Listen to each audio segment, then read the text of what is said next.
And there you are, Nathan. I'm watching on another computer. Oh, Okay, so we are live now. yeah. Awesome.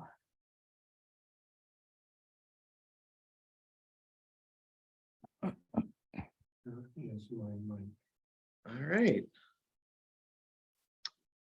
So as people are still coming in, I'll go ahead and get started. We'll tell you about some stuff we got coming up. So good evening, everyone, and welcome to the Hudson Library and Historical Society's virtual cooking series. Today, we are so pleased to welcome best-selling author Pailin Chongchitnant to discuss her latest cookbook, Sabai, 100 Simple Thai Recipes for Any Day of the Week. Our next virtual cooking program will be on Monday, May 8th at 7 p.m. with James Beard-nominated chef Abra Behrens to discuss her new cookbook, Pulp, a practical guide to cooking with fruit on Monday, May 8th at 7 p.m. Behrens will demonstrate how to make a Dutch baby with sherry vinegar strawberries, and the link to register will be in the chat below. So for tonight's program, at any time you can ask questions. Just use the Q&A section of Zoom, and we will try to get to many as possible. You can purchase a copy of Sabai from our local independent bookstore, The Learned Owl, from the link in the chat. Now on to our speaker tonight. Pailin Chongchitnant is a trained chef, the creator of the YouTube channel Pailin's Kitchen, the best-selling author of Hot Thai Kitchen, and a host on Gusto TV. She has been featured in many major publications such as the New York Times, Serious Eats, and Bon Appetit. She is joining us tonight to discuss her latest book, Sabai, 100 Simple Thai Recipes for Any Day of the Week. Sabai takes the intimidating factor out of cooking with thoughtful details, shortcuts, and all the best tips and tricks. The book even includes QR codes for her YouTube videos to help demonstrate techniques.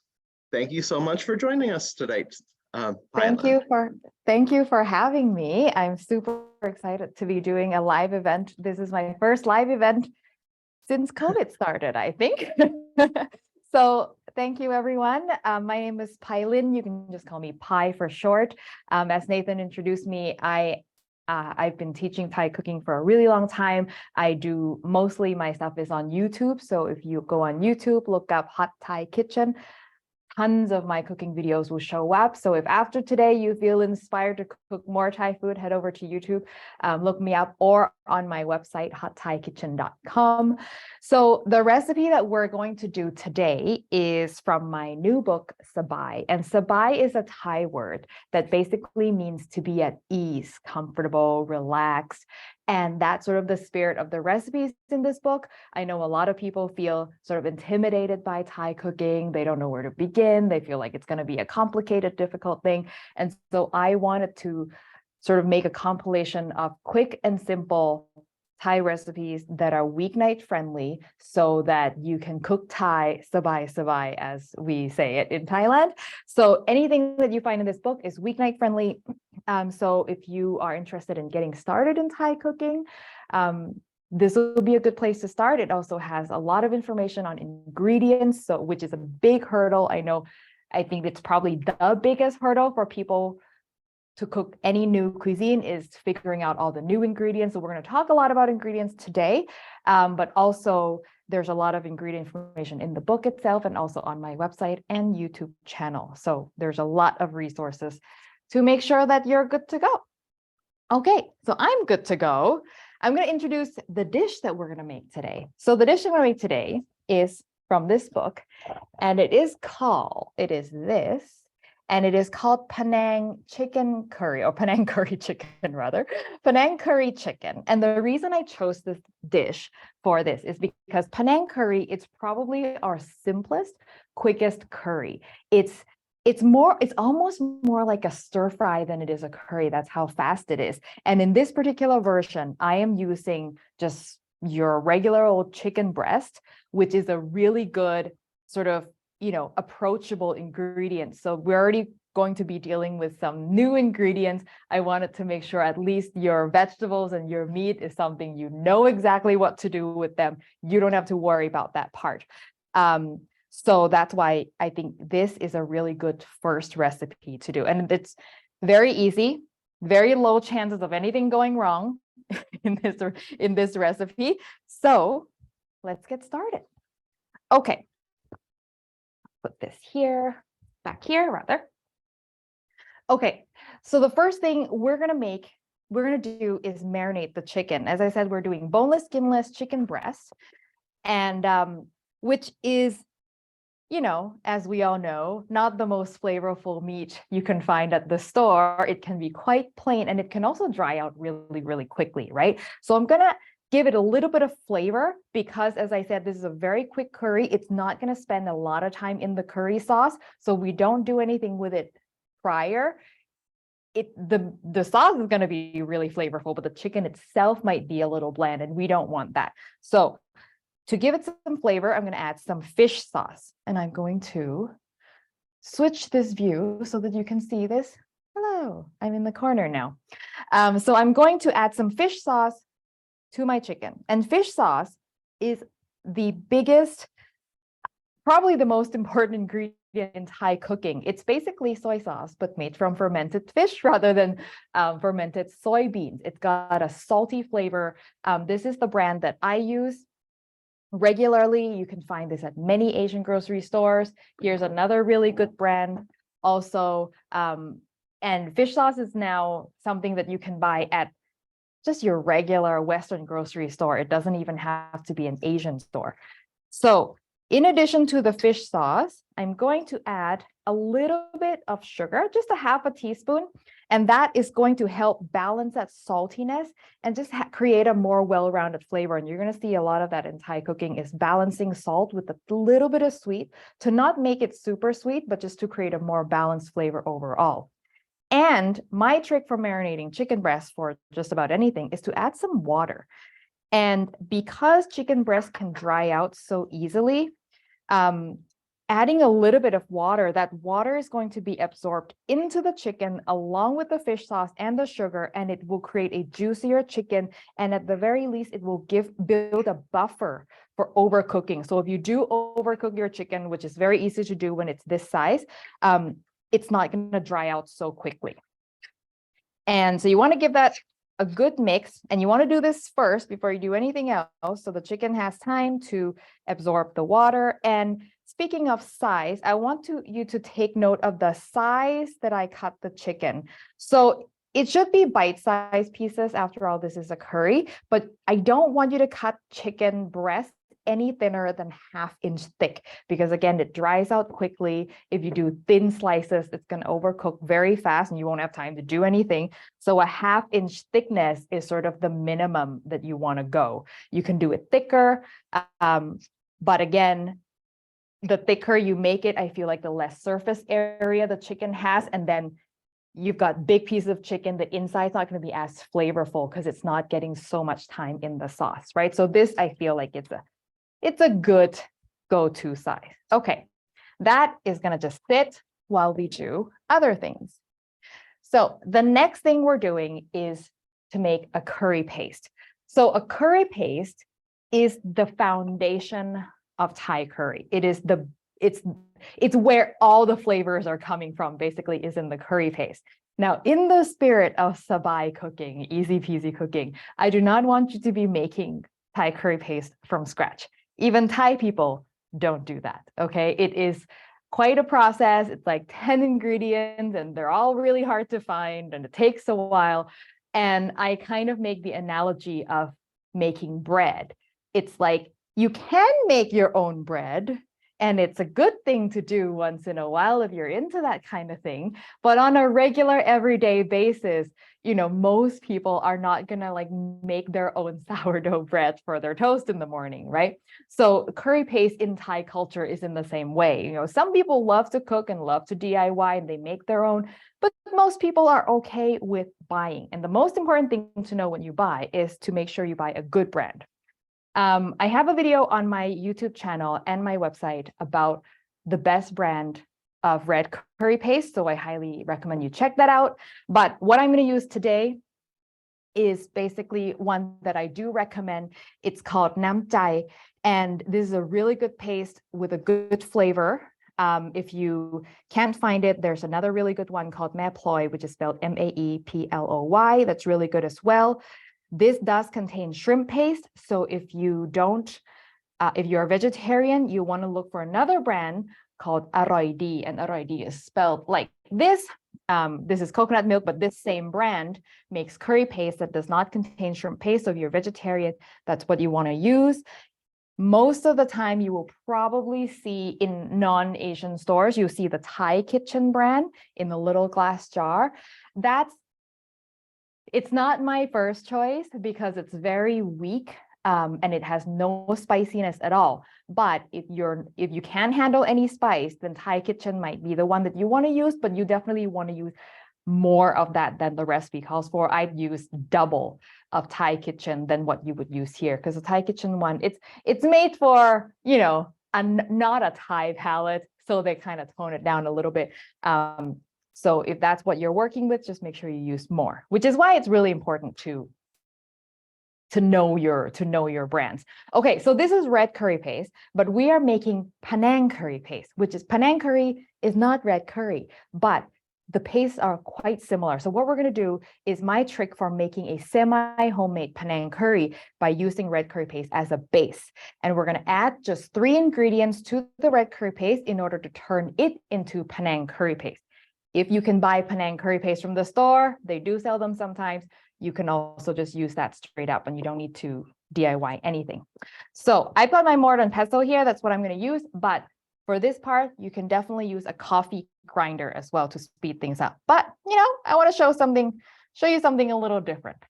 Okay, so the first things we're going to add is coriander seeds and cumin seeds. I have toasted these ahead of time. I toast them in bulk and keep it in my cupboard already toasted to boost the flavor. And I'm going to grind this up into a powder. Again, coffee grinder is totally fine for this part.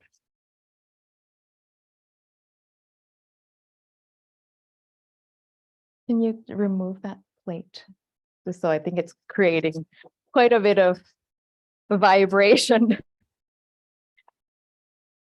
Yeah, just put it. Yeah, thank you. Okay, and spices grind really quickly and really easily. Oh, and it smells so good as soon as you grind it up. Okay, that's it. Just like that. Felt like a few seconds and we've got it. Now, another thing that's very unique to Penang curry is peanuts. Now, we don't, unlike popular perception, we don't actually use peanuts all that much in Thailand. This concept of peanut sauce, you know, in a bottle, that is not a Thai thing. We don't even have peanut butter in Thailand. So there are very few occasions where we actually put peanuts in food, but this is one of them. And we're going to grind them right into our curry paste, and the peanuts are going to add body, richness. But the curry sauce is not going to taste like super peanutty. It's not going to taste anything like peanut butter. It's really here for richness. If you're allergic to peanuts, any other kinds of nuts that you can eat is fine. If you're allergic to all nuts, then you can just skip it. Or even some seeds will work as well. Sunflower seeds, just something to give a bit of body and richness to this. Okay, so I'm going to grind this, grind the peanuts into a powder. Do not turn this into peanut butter if you're using a coffee grinder. Again, we don't want that gooiness of peanut butter. While you're doing that, we did have a question come in.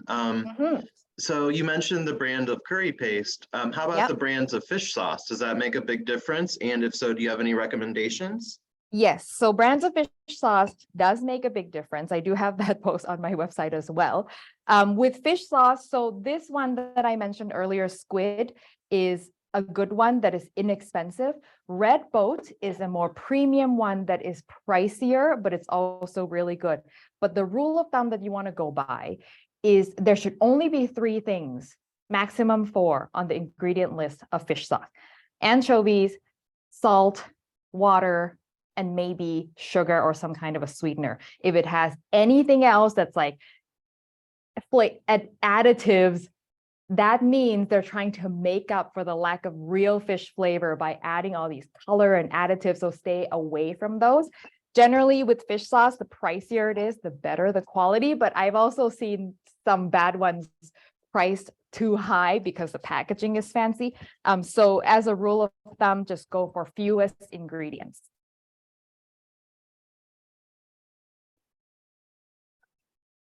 So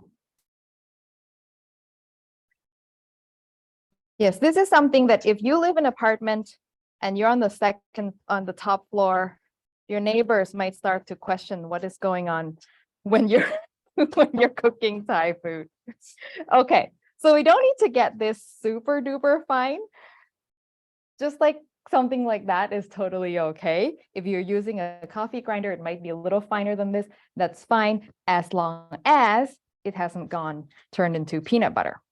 Okay, so that is what is going to make our curry paste into Penang. And now I'm going to add the red curry paste and just mix it in.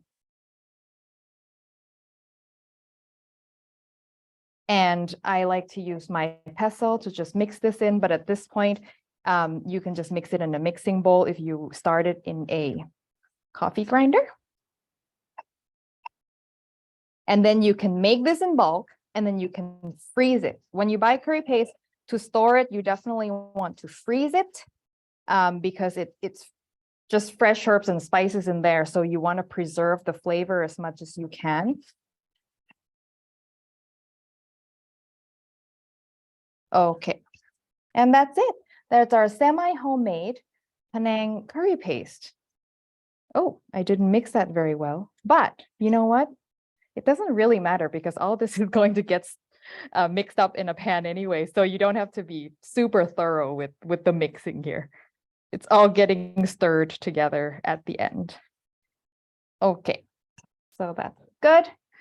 That can sit over here. And then there are a couple of things that we need to prep before we move on to the cooking stage.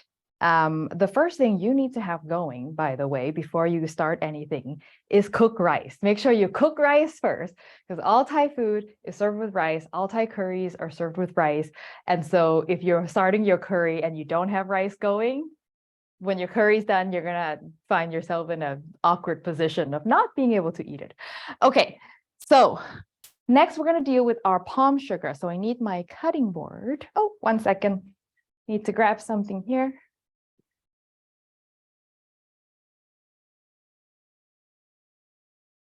So I'm going to use palm sugar for this recipe. But know that you can just use light brown sugar. It will not really make a difference because it's such a small amount, but I wanted to use this opportunity to talk about palm sugar. So palm sugar come in a couple of forms, but most commonly it's gonna come in a little puck like this. And palm sugar is basically made from the nectar of the coconut tree or the sugar palm tree. So there are two types of palm sugar. They're totally interchangeable. Coconut is a type of palm, and there's another type of palm, but most of the time the result, they're gonna call it palm sugar. The flowers produce a ton of sweet liquid. They caramelize the sugar down into these delicious things, and it's got a slight sort of butterscotchy, caramelly flavor. It's really, really nice. In small amounts in savory dishes, it doesn't really make a huge difference. Light brown sugar will be fine. But in large amounts and in some dishes where this is the main flavor, then it becomes really important. I know some people are going to ask, is it the same as coconut sugar? Yes and no. Yes, this is a type of coconut sugar, but there are some coconut, like the modern granulated coconut sugar that's sold in like Whole Foods and health food stores and stuff. Some of that coconut sugar is either caramelized so far or not caramelized at all, and it's so light that the flavors are not quite the same as what we use. So my recommendation is stay away from the granulated modern day coconut sugar and go to an Asian grocery store and get one of these old school ones. You know, higher chances of it being the right one to use. But if you were to use the other one, it's probably not a big deal. So the way you deal with this is basically like you would a block of chocolate. You shave it with a really sharp knife. And the older the sugar, the harder it is, and this sugar has been sitting around this studio for quite some time, so it is a little bit hard. But you'll need a good knife and just shave it little by little. Some people pound it in their mortar and pestle, some people blitz it in a food processor, but I feel like that's really hard on the blade of the food processor. So I just chop like this. And then what I would normally do when I buy a fresh bag of palm sugar is chop a whole bunch while it's so fresh and not so hard, and then keep the stuff that's already chopped in a container. And then, that way, then it's easier for me to use. How much do we need here? 2 tablespoons. So we're going to need a little bit more than that. So we had a question about rice. You said with everything, you serve rice. What if you're on a low carb diet though? Would you have any suggestions for a replacement? Yeah, so the role that rice serves in Thai cooking is it is the canvas for all the dishes. So our dishes are super flavorful. So rice is not just like a thing that you eat on the side, right? It is like the base and you put food on top of the rice. So you can substitute it with things like cauliflower rice would be fine, because you just want something neutral flavored and bland. You don't want to put any salt in it, no seasoning in your cauliflower rice. And then that would be the way to go. There are some whatever carbs you can eat with your diet that is neutral flavor, that can be a substitute. But off the top of my head, I feel like cauliflower rice is probably your best bet. Okay, so that looks like a good amount. And then for some recipes that might need this to be finer, like in a salad where it's not going to be cooked, you can go over it again and then chop it to make it dissolve more quickly. And this tastes really good. Okay. So good. Like this literally tastes like it can be candy in and of itself. Okay. And then one more thing to prep, and then we're going to start cooking. Lime leaves. So these are what is commonly called kaffir lime leaves. The more politically correct term these days is makrut lime leaves.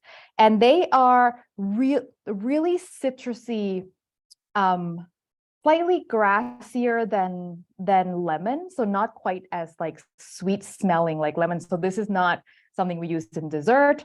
You can find this at many Asian grocery stores, fresh, dry, or frozen. And the way we're going to use this is in 2 ways. So most of this I'm going to put in the curry whole, so we won't touch those. And then a few of them, let's take these, I'm going to finely julienne, and then we'll sprinkle that on top as a garnish. So I'll show you what to do with that in a second, but basically with these, you treat it a little bit like bay leaves. So if you're putting it in the dish whole, you don't eat it because it's quite firm and hard, and you're going to chew on it and you're going to quickly realize, I don't think I was supposed to eat that. But for the garnish, we're going to slice it so thinly that you can eat it. So it is edible, but you want to make it edible by finely chopping it. And you definitely want a sharp knife for this. So, oh, my sharp knife has been moved. So use the sharpest knife that you've got in the kitchen, and you want to go slow. You don't want to do it fast and then end up with thick strands that is not comfortable to eat. So here we go. I rolled it up like a cigarette like this, and then very, very carefully go in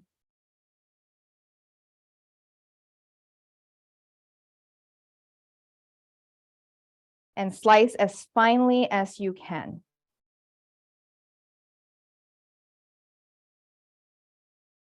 So my knife is right up against my knuckles the whole time, so I can make sure it's not cutting anything thicker than it needs to be. And that's it. And now you've got these beautiful strands that you can sprinkle on top of the curry for a beautiful garnish. It's totally unnecessary. This is just fluff. If you can't find fresh leaves, would dried leaves be an okay substitute? Yes, so dried leaves will also be an okay substitute in this situation.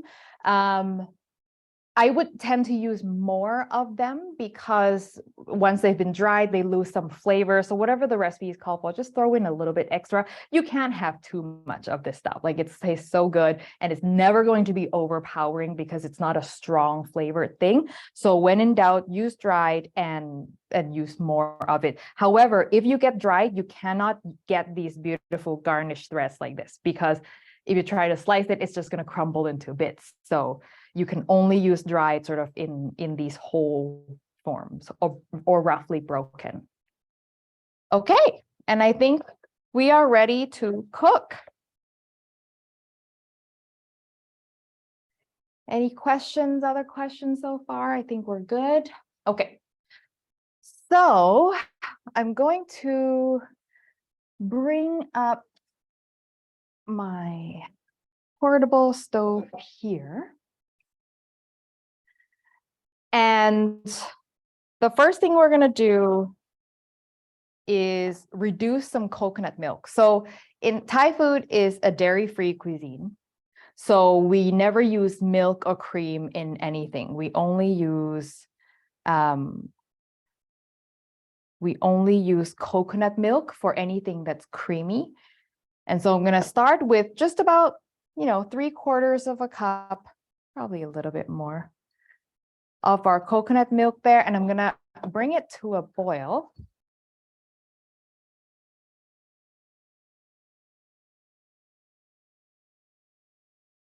And then this coconut milk is gonna get reduced, and then we're gonna essentially extract the coconut oil from the coconut milk and then use that to saute our curry paste. And this recipe can be made, a skillet like this is fine if you have a wok that works well, that works really well, but it's one of those dishes that does not need really any specialized tools, aside from perhaps a spatula. And this recipe is going to use almost exactly 1 can. Oh, speaking of coconut milk, this is the brand that I use, but not quite in this format. I usually use the coconut milk that comes in a paper carton, which is actually a better form. It tastes better. The paper carton goes through less intensive heat processing, so the flavor of them is better. But I wasn't able to find it for today, so this is the one that I have. But this brand is good. There's a huge range of quality when it comes to coconut milk. So choosing the right brand is extremely important. A similar rule of thumb applies with fish sauce. You want to find one with as little ingredients as possible. So this one has coconut milk and then a preservative. A preservative is fine. You kind of can't really avoid that, but you don't want it to have 4 or 5 different things. I go in depth into how to choose good coconut milk on my website. So I would highly recommend checking that out. Okay. So once that comes to a boil, I'm going to add our curry paste right in here.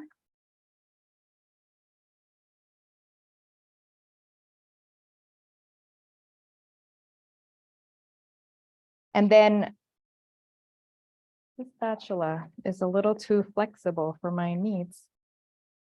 So I'm going to switch to just a wooden spoon here, and I'm going to just mix it in with the curry paste.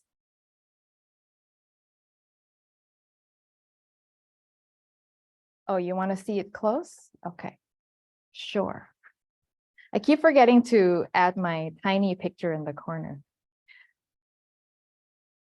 If you use coconut cream as opposed to the milk, do you have to boil it to evaporate the water? So no, coconut cream is actually going to be the opposite. Coconut cream is going to be richer and fattier. So it's the same as the difference between milk and cream, right? So you would actually need to use less coconut cream and add water, if that makes sense, right? So I'm using coconut milk. So if you were to use coconut cream, you'd have to dilute it somehow. Otherwise, your dish will be super fatty and not always a good thing. Okay. So now it's loosening up. And then at this point, what I'm going to do is I'm going to keep it cooking until it basically right now it's sort of simmering in the coconut milk. I want it to start frying in the coconut oil. So I'm going to evaporate the water as much as I can until I see the paste sort of sizzling. And so a lot of people would then shortcut this step and then they just use oil or even coconut oil, which is okay, except you will miss out on the creaminess that's also in here. Because if you substitute this, oh, I'm just going to just add oil and saute everything in oil, you can do that. But now you're missing out on that, the rest of the coconut milk that is the white creaminess that we like, right? And so traditionally, because coconut milk is fatty, so this part is going to splatter a little bit, which is totally normal, which is why you wear an apron and preferably not a white t-shirt for this dish. So traditionally, Thai people cooked a lot with coconut milk because when we didn't have refined oil, it was a really great source of fat. And so we didn't have refined coconut oil and things like that. So we just cooked down coconut milk and see it's splattering. It's basically frying in the coconut oil now. There's barely any water left in the coconut milk. And this is a good thing. We're frying all those herbs and spices. And then now I'm going to go in with the chicken and just get everything tossed with the curry paste. Tongs is a really good, I feel like during the course of this recipe, I'm using every utensil I have in this whole kitchen. But tongs is a really good thing for this. If you use a wok, it will actually be good because you don't have to worry so much about things jumping out of the pan. Okay, and now our seasonings are also going to go in, the palm sugar and the fish sauce. Now everything is tossed in. I'm going to add the rest of our coconut milk. And then maybe turn the heat down a little bit. And get that mixed.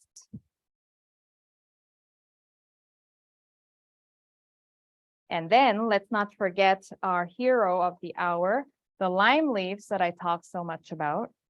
And then what I'm going to do with this is simply tear and bruise, but then keeping them whole, and that way the flavors can come out, and then add them in. And then my hands smell really good now because of all that essential oils.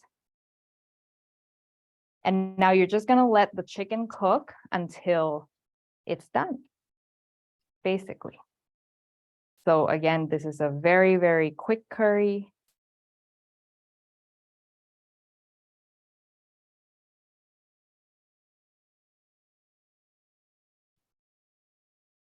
You can use the bigger pan than what I'm using, probably a better idea, so it's not so full.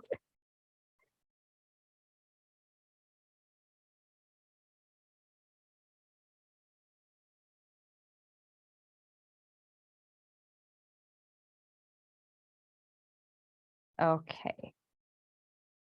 And these fresh lime leaves, they really don't take long for the flavors to come out. So it's not like, you know, you want to be simmering a bay leaf for 15, 20 minutes, like just a few minutes because it's fresh. You can really extract quite a bit of flavor from here. Okay. So I'm just gonna give the chicken some extra, some time in the sauce. And I'm keeping a good eye on the texture of the chicken because again, this is boneless, skinless chicken breast. I don't want to take it past just cooked. I want it to be cooked and then that's it, pull it off the heat. So it's almost done now. So I'm going to add my bell peppers. And this can be green if you prefer green. And then I'm going to just mix that in and give it just a minute to soften. And then by the time the bell peppers are done, the chicken should be done.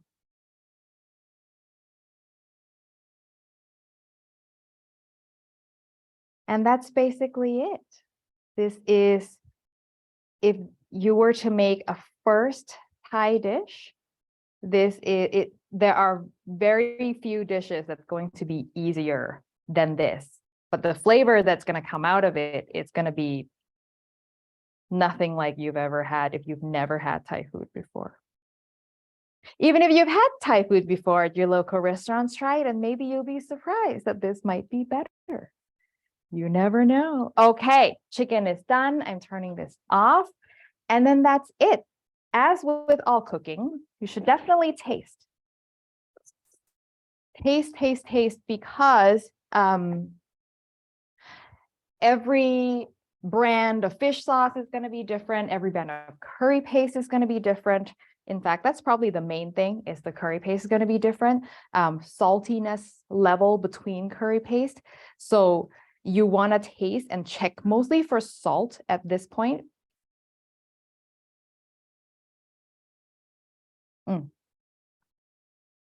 Spot on. It's like I've done this before or something. And that's it. And now I'm going to plate. And if you have a white countertop, you will quickly realize that it turns red from cooking this dish, which is why a wok is recommended. But I didn't want to use a wok for this because it's easier for to see things in the pan. Okay, let me plate this up. And then we'll do a final garnish. What's the best way here? Let's do this. There we go. And I do this without creating an absolute mess. Woohoo! There we go. Probably could have used a bigger bowl too. So this should serve just about 4 people. Do most, so we do have a few questions coming in. Yeah. Do most dishes use white meat as opposed to dark meat? And if so, why? No, actually, Thai food uses a lot of dark meat, and the boneless, skinless chicken breast is not actually a very popular meat in Thailand at all. In fact, the thing that we eat a lot of is pork. We eat a lot of pork, all kinds of different cuts of pork. So this dish in Thailand, probably the most common version would be with pork. But I think it's such a great dish to use white meat. Because white meat dries out so much, as I said, it's in Thailand, it's not used for a lot of things. We love dark, juicy, fatty meat. So that's a good question. And then did you have more questions, Nathan? Yeah, we also had a question about if you wanted to make it spicier, what are some ingredients you might want to add? Okay, I like this question. So if you were to make this spicier, you can do a couple of things. You can get some fresh Thai chilies that you can find at any sort of spicy chilies and pound it into the curry paste in the beginning. Or an easier thing is to get dried chili flakes. The really spicy one, a good spicy dried chilies in the US would be chile de arbol, which is a Mexican chili, and it's got, I think, a just good amount of spice. So you grind that up in the coffee grinder along with your coriander seeds and everything, and add as much as you want. Like there's no limit to how spicy this can be. So for this amount, if you want it spicy, you can go ahead and add 2 or 3 arbol chilies and grind it up with all your dry things, and then just mix everything as per usual. If I have a trick for if you like spicy, but maybe like someone else on the table you're serving doesn't like spicy, this will be a good place to slice up some jalapenos or serranos or spicy chilies and just stir it in. Stir it in at the end. And so you can take it and eat the chilies along with your curry, but then somebody else in your family, they don't have to take that extra chili. So that's a way of like allowing for customization at the table. Yeah. Great. We have a question. Is this, so this is a common dish served in Thai restaurants, and would it be common in Thailand? Yes. And behind that question, I think you understand that certain dishes that are common in America is not necessarily common in Thailand. But this is a very, very common dish, a very basic dish. But again, I think most of the time it would be made with pork, or even beef. We don't eat a lot of beef in Thailand, but we do make Penang beef. We do make Penang chicken also. I've seen Penang chicken make with chicken wings, even just whole pieces of chicken wings tossed into here. And oh, on that note, you can change this protein into really anything. If you want to make it vegetarian, tofu, or any plant-based meat will work seamlessly in this. The flavor of the sauce will carry anything through, even vegetables. I've made Penang vegetable in my first book. I have a vegan version with roasted eggplant and mushrooms, and it works beautifully. Yeah.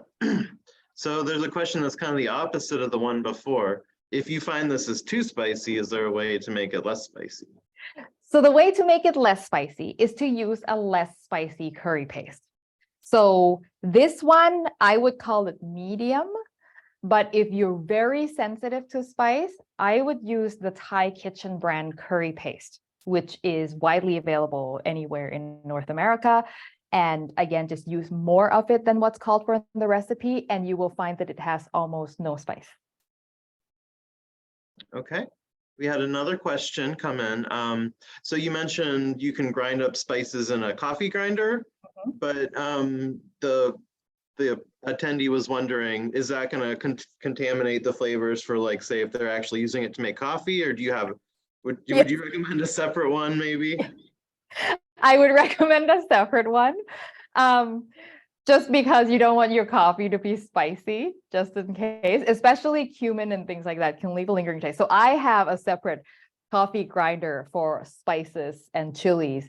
And they're so cheap these days from a drugstore. I think they're $20, $19. So it's a good thing to have. And then once you have it, you will find all sorts of uses for it. It grinds any sort of dry things so quickly and so easily that it's well worth having an extra one around for not coffee.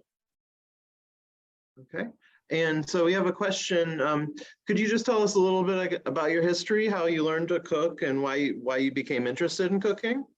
Oh, so yes. So I was born and raised in Thailand, and I have always been just naturally drawn to the kitchen. Like, it's always just a thing that I was fascinated by, whoever was cooking. I just loved to watch, and I always participated in the kitchen as much as I could. And so when I grew up, I knew I wanted to do something to do with food. So I went to get an undergrad in nutritional sciences because it was the only undergrad that was food related.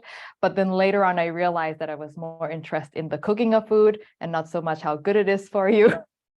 And so I went on to work in restaurant kitchens, catering, and then I went on to culinary school. And while I was in culinary school in San Francisco, I started my YouTube channel teaching people how to cook Thai food, because I really felt I'd been in North America for some years by that time, and I really felt like the Thai food in North America was not the same as what I was eating at home. And I felt like I wanted to tell people about what Thai food could be like, like how is Thai food really like in Thailand, where they don't have to worry about pleasing the mass clientele palate. Like what is Thai food actually like? So I started a YouTube channel sort of with that goal to bring real Thai food, quote unquote, into the world. And then 13, 14 years later, I'm still here. All right. Do you have any general tips for people who are getting just started with cooking Thai? Your website is very extensive. Anything you can point them to on there? So my general tip is actually, before you jump straight into a recipe, spend some time getting to know the ingredients, because you will find that if you jump right into a recipe, you might be met with like, oh my God, I don't know what half of this stuff is. And then it can be a little overwhelming. But if you spend some time, check out the recipe you want to make, take note of the ingredients, and go and look up information on that ingredient, And then when you actually approach the cooking, it'll feel so much more doable, so much more approachable. 80% of the issues that people have with an ethnic cuisine is the ingredients, the unfamiliarity of ingredients. So if you get that out of the way, do a little bit of homework up front, the cooking part is really quite straightforward. So on my website, there's a whole category for ingredients. You can watch videos, or in my book, there is a whole section on ingredients. And the book is a good source because it's condensed. Each ingredient has like a paragraph with just the most important thing you need to know about it. So it's a good thing to just kind of read through to get like a Cliff's Note version. On my YouTube channel, on my website, I get into really deep details about each ingredient. So if you're like more interested in the details, then definitely that's what I would go to. Oh, and just the one last tip, if you want to get started with Thai food, I would start with either a soup or a curry, because these things, there's a very low chance of anything going wrong.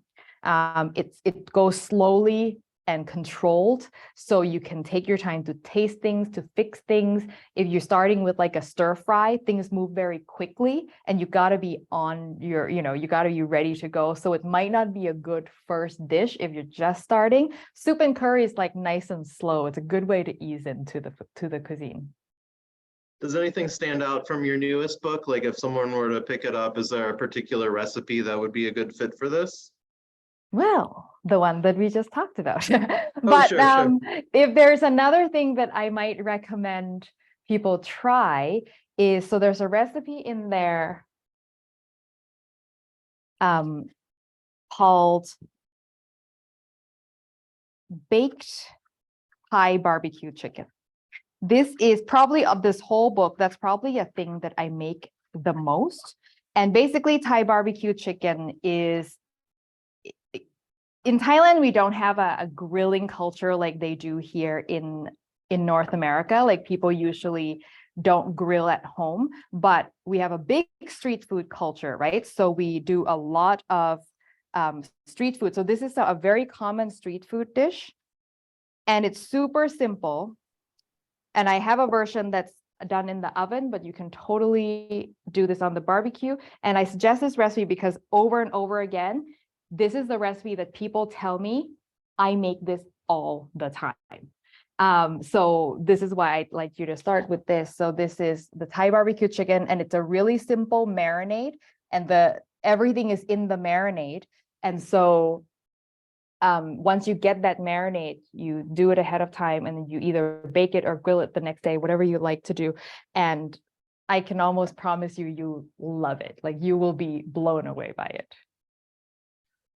So on your website and your YouTube channel, there are just so many different recipes, and it's so extensive. Where do you get the inspiration for finding these recipes, or creating them, I should say?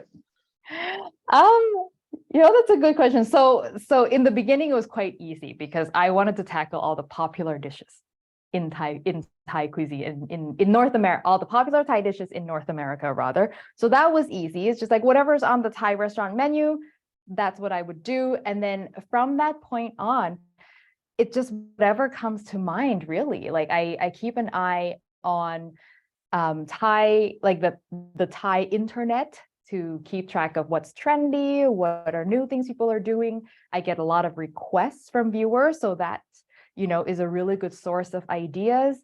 Sometimes it just comes from my childhood, like what I remember eating, my grandmother, what I remember her making. And just sometimes I just come up with a thing because I feel like I have this ingredient and I really want to use it in some way. What can I do with it in a Thai dish? So I remember doing that with kale. Kale is not a vegetable that we have in Thailand, but it was so popular here at the time. And I was like, maybe I can put this in a fried rice. So I made a chicken and kale fried rice, and that was really good. So yes, it comes from all sorts of different places.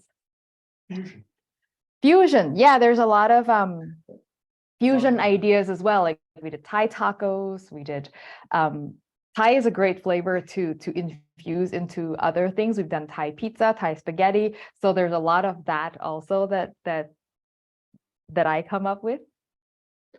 Yeah. So as you're coming up with these recipes, Would you talk about a little bit what it's like to have your YouTube channel and prepare the videos? Are they talking about like, are you talking about like Just the what it's like to technical have side of things?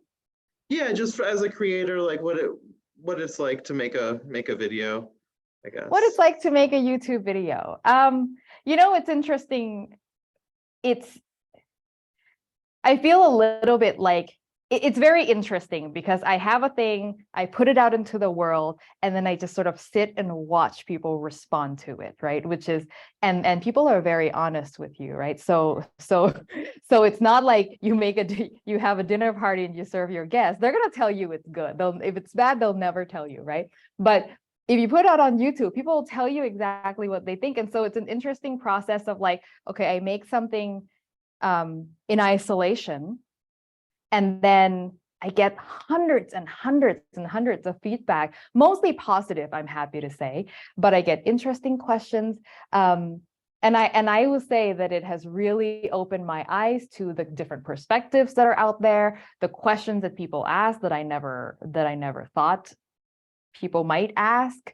They ask me things where I thought I was clear on something. Apparently it's not clear. I need to clarify on certain things. So it's a nice two-way, nice most of the time, communication where I get such a huge amount of feedback and a huge amount of love. Like, I mean, 90% of the feedback that we get has been nothing but so supportive. And it's really rewarding because I feel like I've done a lot to bring Thai food to the mainstream, to people who have never tried it before, never cooked it before, didn't know where to start. I feel like I've done a lot for Thai food in that regard, and to have people tell me that I never thought I could make Thai food until I followed your video. Like, it's a really rewarding thing. So yeah, it's fun. I'm still doing it 14 years later, so it's definitely fun. Yeah, your videos are really great. Thank you. So we have a question. What kind of desserts and sweets are popular in Thailand? And do you have any recipes in your book? I do. So but in my book, I don't actually have, well, I do have a couple popular recipes. So the most popular dessert that people will know about with Thai food is mango and sticky rice. It's mango season right now. So now is a very good time to make mango and sticky rice. But in my book, because it's supposed to be simpler, I have another recipe that I really love, especially for mango season, is this mango and tapioca pudding. And it's super easy. You boil tapioca pearls and they work just like pasta. You drop them into boiling water 10-15 minutes and you make this luscious coconut cream. You mix the tapioca in and then you put the mangoes on top. If the mangoes are good, the mangoes do half the work, right? So it's like your dessert is almost guaranteed to be good as long as your mangoes are good. So that's a good one that is not traditional, but it is something that I came up with as an easier version of mango and sticky rice because it's got the same flavor combination, but sticky rice, it's a bit involved to make it. You have to know how to deal with sticky rice. So the tapioca is just a much simpler way of doing it. And then a really popular, very common dessert in Thailand that is in this book is agar jelly. So it looks super pretty and difficult, but it's actually like Jello. Like, it's that simple. You buy agar powder, which you can buy online. Even Whole Foods sells it now. It's basically a vegan version of gelatin. It sets things up. The texture is different. It's made from seaweed extract, but you dissolve it in hot water and you can use whatever liquid you want.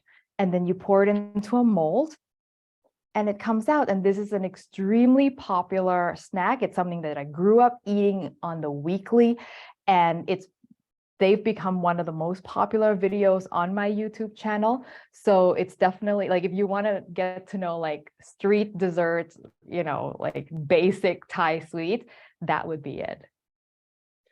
Going back really quick to the mango one, do you have tips for picking out a good mango? Someone asked. So it's not so much picking the mango, it's so much waiting for the right time. People dig into their mangoes way too early. Most of the mangoes that are on sale at the store are underripe. If you buy it and you eat it that day, chances are it's not going to be sweet. So you have to wait until they're soft. And for types of mango, and you can tell me whether this is available in your area, but types of mango, the Thai mangoes are similar to the Filipino mangoes, where they are yellow and elongated and really not fibrous at all. Very sweet, very juicy and soft. They're not the green and red roundish mango that you might see. I think those are more common in India and Mexico, but in the Philippines and in Thailand and Southeast Asia, we go for the yellow sort of teardrop shaped mango. So that's the mango that you want to go for. And then when you buy those, wait until they're soft. You should be able to push in, and then it gives, if it starts to wrinkle, that's good. Like, you don't have to wait until they wrinkle, but if it's still firm, has any green on it, it's too early. So buy it, let it, sometimes it takes like a week before it's ready. All right. Yeah, and I think that just actually was just about wraps it up. We really appreciate having you. I put the link in for your website and your YouTube channel, and your new book just came out. And yeah, it's also great. Thank you so much. Thank you, everybody. It's been lots of fun. All right. Good night. Bye-bye.